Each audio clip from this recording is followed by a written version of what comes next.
Grand Rising. I hope this one goes through. I've tried this share a couple of times now, and it keeps kicking me out after 10 minutes. You know, your limit has been reached, but let's try again. um, and if this doesn't work, maybe it's not supposed to be shared. I'll listen to that. Uh, so going back, here we go again, man. You know, as I mentioned, you know, everything that proceeds from me these days is, again, repeating myself, is a reflection of my near-death experience. And during I did a fairly lengthy share, detailed share with a friend MJ on her channel, and I made reference to um, energies, essences, guides that were present during my near death experience.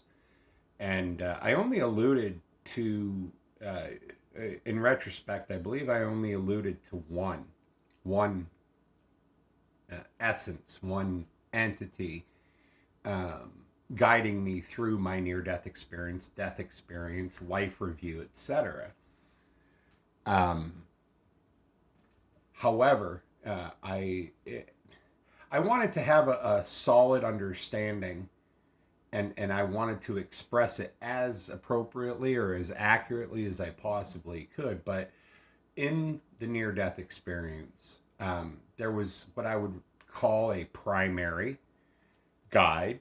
That essence that was present with me in the emergency room. Um, uh, Clearly envelop, enveloping me in a peaceful state. Everything's okay. You're warm. You're safe. You're loved. There was an acceptance of my impending death, as opposed to a sense of doom about it. There was no there, that was non-existent. It was. Ooh, pardon me. I just burped coffee. Um, there was an acceptance about it, and a peace within myself, within my essence. Um, but in the near death experience, there were two entities, two energies, two essences.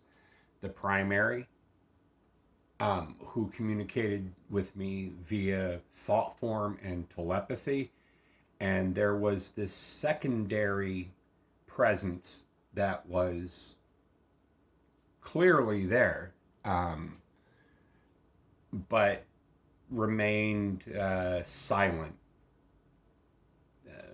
They, they were observing, they were witnessing, they were waiting, um, patiently, kindly, warmly. um, and throughout the experience, the near death experience, there was all these other things are going on, but within my essence, within my own curiosity and thought form, um, I was like in a continuous state of curiosity. Who who are you? Who are you? And that it was like just repeating and repeating, like who are they? You know, who are, you know. Uh, it was constant throughout the experience, and as things progressed, all, you know, going through all the different facets of the death experience, the life review, and a sense, you know, experiencing a sense of oneness with everything, a universal consciousness, um, a symbiosis with my fellow, you know, with fellow humans, uh, with other life forms. You know, glorious and sublime experience. Um, that was resonating. Like, who are they? You know, who are they? And you know, I've been vague about, because they did answer me eventually. And the way they answered me was just, it was perfect. It was perfect. Um, you know, I was still very much attached. It was a transition.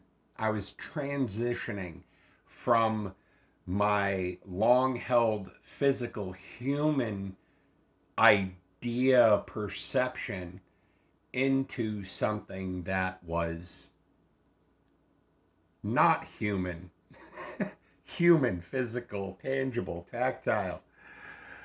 I was transitioning into that ethereal space, um,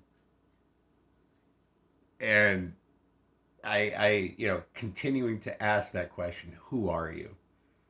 And the way the response was just, it was phenomenal, and I'm getting goosebumps thinking about it again. Um, I got goosebumps the last time, but it was that profound. It was just like, it was so awesome.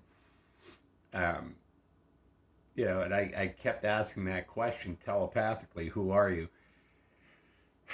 And the response was like, and it was so warm and compassionate, yet what it felt or sensed, like, like they were giggling, they were like laughing at me, like, "Oh, you silly human, don't you understand?" And and it was like a collective chuckle, and I'm like, well, they're laughing, this feels humorous. And the primary entity, the other one, remained silent throughout. They never expressed anything telepathically. They were simply off to the side, waiting patiently. And what they expressed, this primary figure, was that, don't returning my question with another question. Don't you why do you keep asking us our names when you recognize us by our energy? We're warm, loving, compassionate, etc., etc., etc. We are all these things. Why do you, Scott, the question was posed to me, why do you need that name, a name, to label us? And it was a moment of realization of in that experience, I was still very much attached to human ideas. But again, the way that it was expressed was with such warmth and compassion and humor. It was like, yeah, there's humor after death. It was an amazing experience. But uh, in a very tender way, this primary entity conceded. And the way it was expressed in thought form, in telepathy, was, if we had a name, if there was something tangible that you could label us with. And again, it was expressed by this entity with such warmth, and it's indescribable. But if we, the entity saying, if we had names that could be understood in human form, and it came out in that telepathic expression, there was two sounds that I heard, two resonant sounds, um, that I didn't immediately recognize, but there was two sounds. And in the moment, I understood. I understood. But I was, again, still kind of attached to my human ideas and these sounds of this entity expressing, if we had names, this is what they would be. And this resonance, these two resonant sounds passed through, and I understood. I didn't come to understand or gain any sense of clarity about it until after I was reunited with my physical body. The surgery had been completed. I had had my heart attacks. I had crashed twice. I had recovered in the hospital, and I was sent home. And those two sounds that I heard in the death experience became phonetic to a point of where I could understand them in with human understanding. And here we go. Those two names were Ariel or Oriel. As I typed it in, the sounds came through, and I was trying to in my mind, I was trying to pronounce them phonetically as they appeared to seem to hear, or the way I heard them, the way I interpreted them, the two sounds, the resonant sounds. And what I typed in was aura, Aurael, which immediately led me to Ariel, like we think of the mermaid Ariel, which immediately led me to the name Uriel, Uriel. And all of those names, those three names, are synonymous. It would be the equivalent of the name Stephen or Stefan, or in Latin or Spanish, Esteban. It's the same name with a different dialect. And the other sound, the other entity, that entity who remained silent throughout, yet was very loving, warm, and compassionate, and patient, their name was Azrael, Azrael. And it was a download, a burst, as I sat down at my computer and I was trying to type in those names phonetically. They came up, and sure enough, and here I'm going to say guardian angels, myriads of angels, the ethereal angelic realm, etc., etc. And these two in particular, if we had names, this is what our names would be.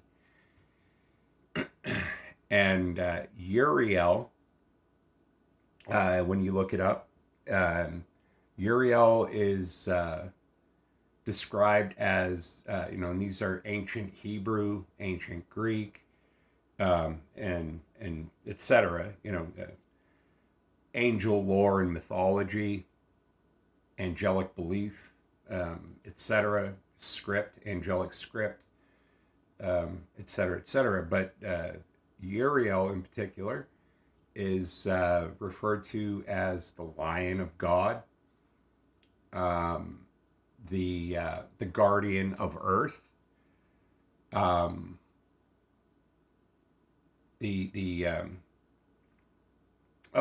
was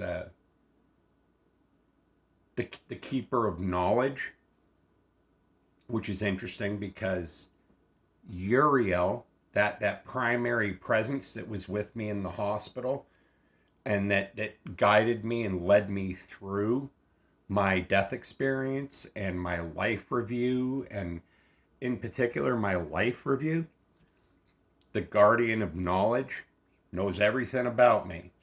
And who else knows everything about me but me? And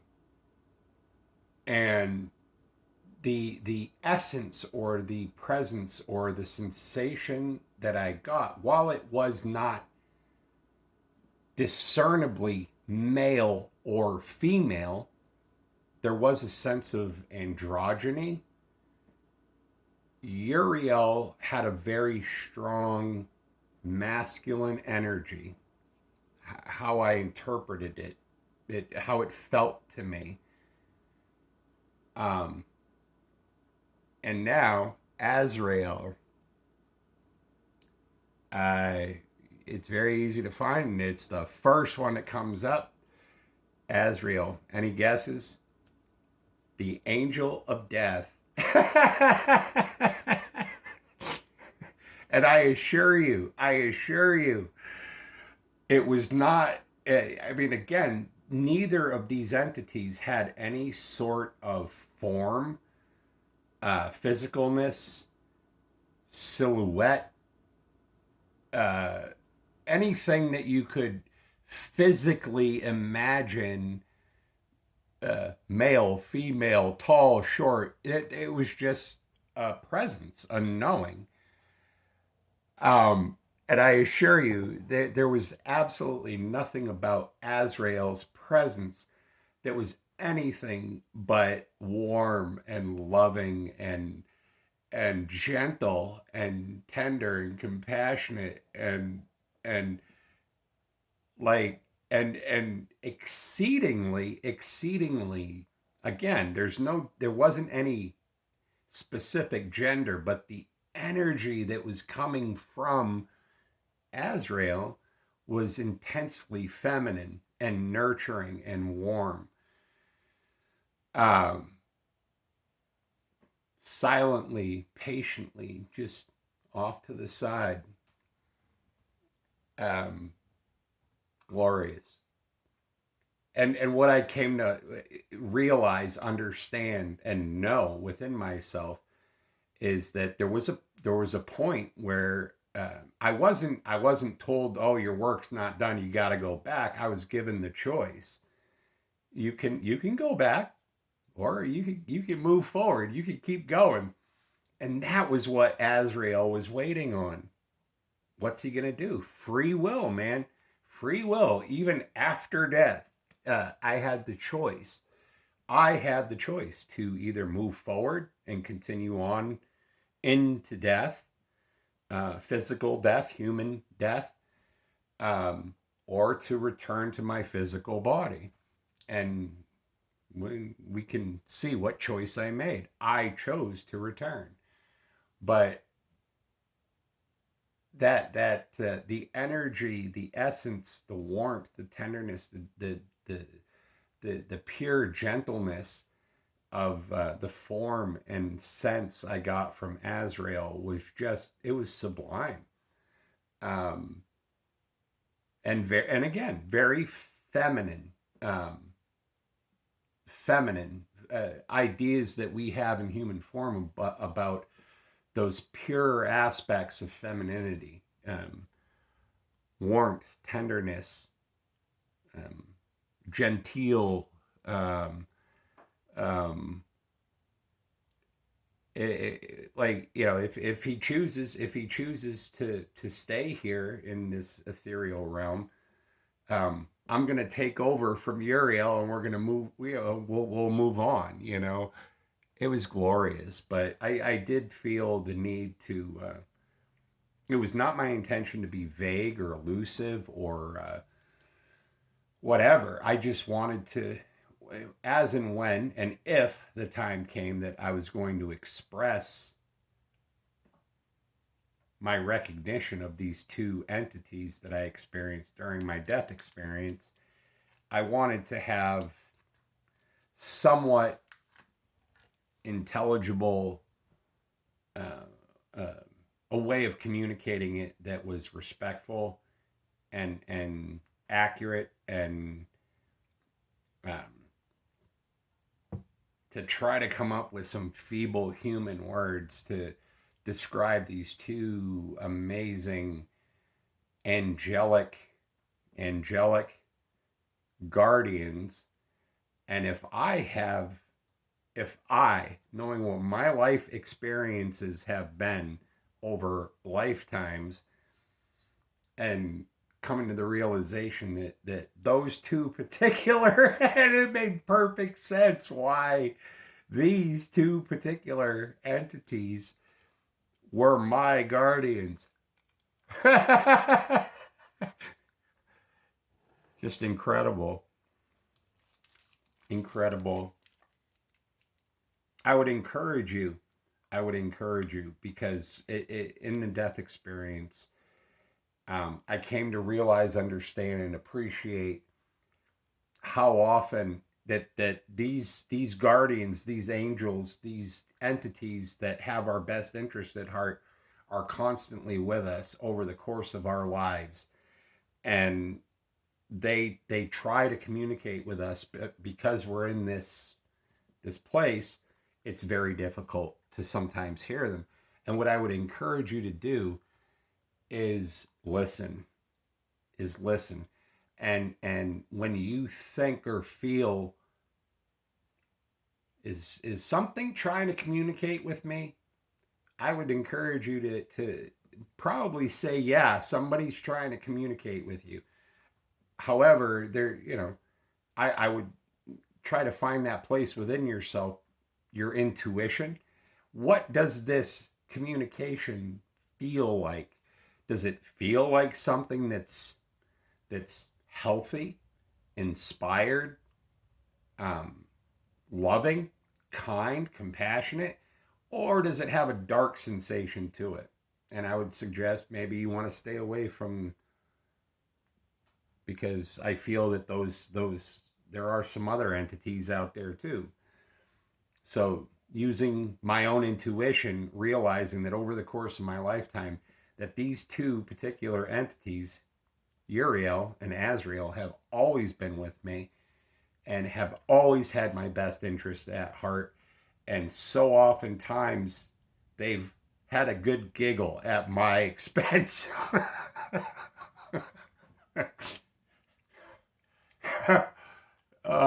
I will never forget that experience when what are your names? What are your names? I felt like an errant child. Who are you? Oh, you silly human. And they had a giggle at my expense. It was beautiful. It was beautiful. Um, but anyway, I'll leave it there. And I offer this for your own consideration and your own ponders and your own noodles. But I certainly wouldn't dismiss those experiences where you feel like, where you might have questioned, do I have a guardian angel? I'm going to say, yeah, you probably do.